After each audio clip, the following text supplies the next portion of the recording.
Olá, essa é a resolução do exercício 3. Vamos iniciar com a leitura do enunciado. Um bloco de massa de 2,5 kg está inicialmente em repouso em uma superfície horizontal. Uma força horizontal F1 de módulo 6 newtons e uma força vertical F2 são aplicadas ao bloco, como mostra a figura ao lado. Os coeficientes de atrito estático e cinético entre o bloco e a superfície valem, respectivamente, o μ estático é 0,4 e o μ cinético é 0,25. Determine o módulo da força de atrito que age sobre o bloco quando o módulo da força F2 vale, e na letra A e na letra B ele altera os valores de F2.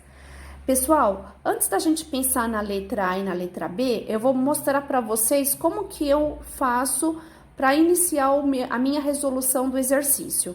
Inicialmente, eu sempre anoto os dados numéricos que foram fornecidos no enunciado.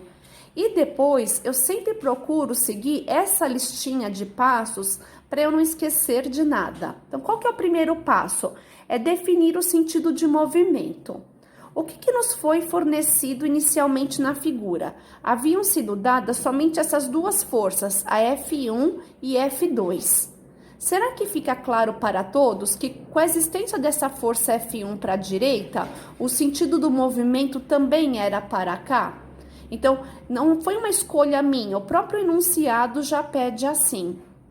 O segundo passo é a gente desenhar as forças da mecânica, que é o peso, o normal, a tração e a força de atrito. Nesse exercício não vai ter força de tração, porque não tem nenhuma corda puxando o bloquinho, mas existem as outras forças. Então, como que são elas? Lembra que a gente definiu que a força peso sempre aponta para baixo, para o centro da Terra. E como esse corpo está em contato com o chão, eu vou ter a força de contato, que é a força normal para cima, e a força normal é sempre perpendicular à superfície. E como o bloquinho vai andar para a direita, vai existir uma força de atrito, que é contrária ao movimento, paralela à superfície. Então, a força de atrito é sempre paralela à superfície e contrária ao movimento. Com isso, eu terminei o segundo passo. E podemos iniciar o terceiro, que é escrever as equações de movimento. O que são as equações de movimento? Simplesmente é escrever a segunda lei de Newton, tanto para o eixo X como para o eixo Y.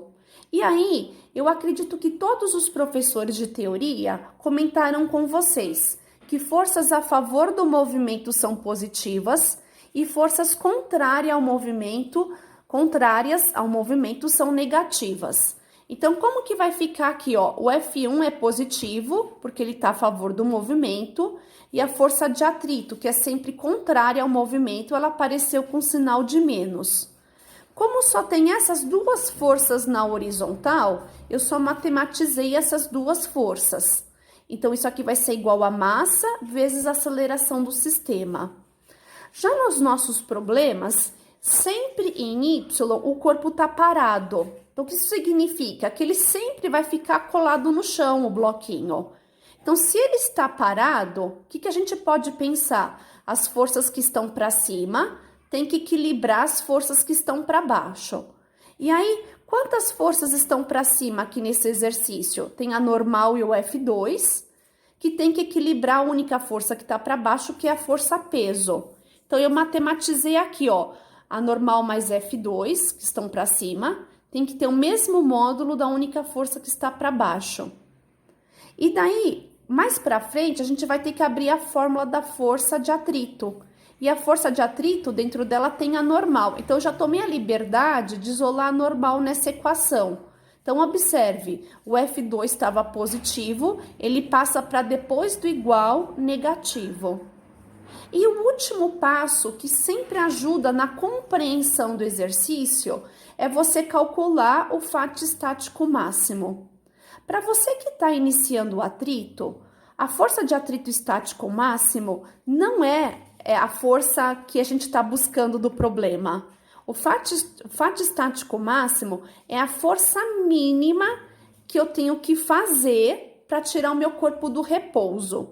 Então, se a gente fizesse um zoom aqui na superfície de contato, a gente ia ver que o bloquinho e o chão, eles têm forças intermoleculares entre eles, os átomos. E para romper o repouso, eu tenho que romper essas forças moleculares.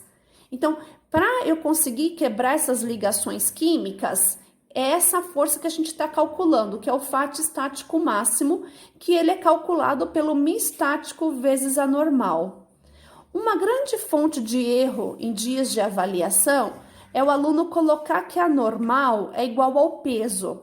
Mas atenção, pessoal, não é sempre assim. Por exemplo, para esse sistema, vocês percebem que a normal não é igual ao peso? Então, nesse caso, quando eu for substituir a normal, eu tenho que sempre olhar adequadamente quem é o meu valor exato. E daí, nas próximas linhas, a única coisa que eu fiz foi substituir os dados numéricos do enunciado. Vocês percebem que eu não consigo terminar a conta, porque esse valor de F2 vai mudar tanto para a letra A do exercício, como para a letra B. Então, o que vai ser a letra A e a letra B? Provavelmente é um exercício bem didático esse. Na letra A, ele vai explorar o corpo parado. E na letra B, ele vai explorar o corpo em movimento. Isso é bom para ficar claro para vocês o contraste, como eu resolvo de um jeito e como eu procedo no outro. Então, vamos ver? Então, a primeira coisa, já que ele me deu aqui na letra A, que agora o F2 vale 8 newtons, né? Então, eu vou poder substituir esse valor aqui para terminar a conta do fato estático máximo aqui na letra A. Então, foi o que eu fiz. Eu substituí o 8 e mostrei que a força mínima necessária para romper o repouso é de 6,8 newtons.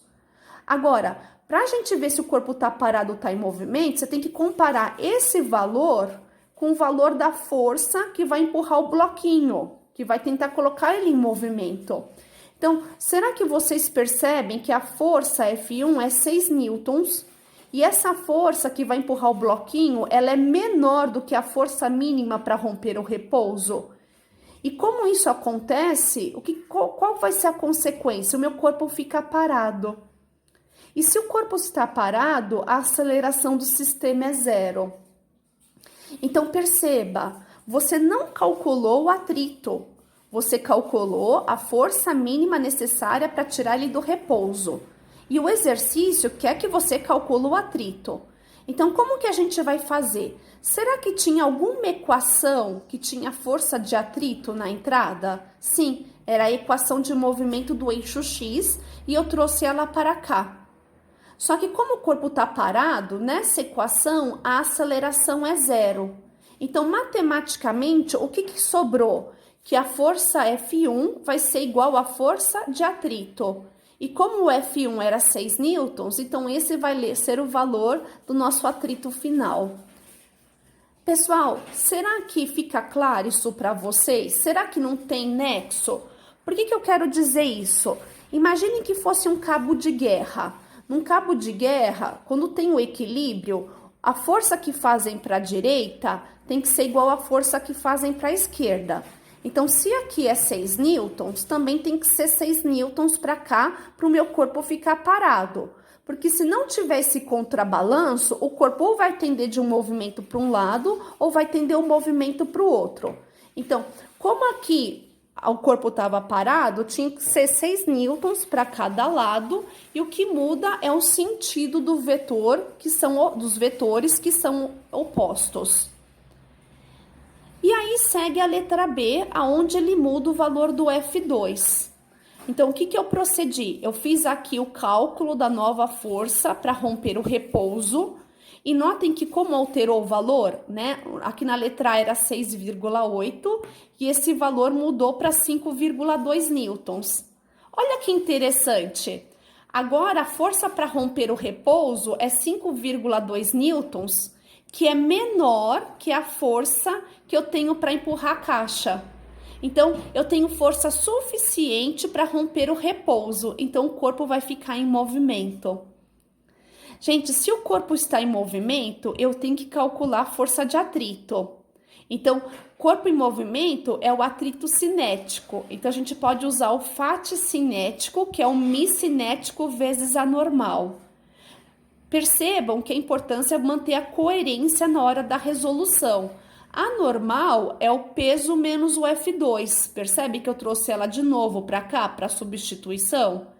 E daí eu substituí os dados numéricos do meu enunciado e vejo que o Fat cinético é 3,25 newtons.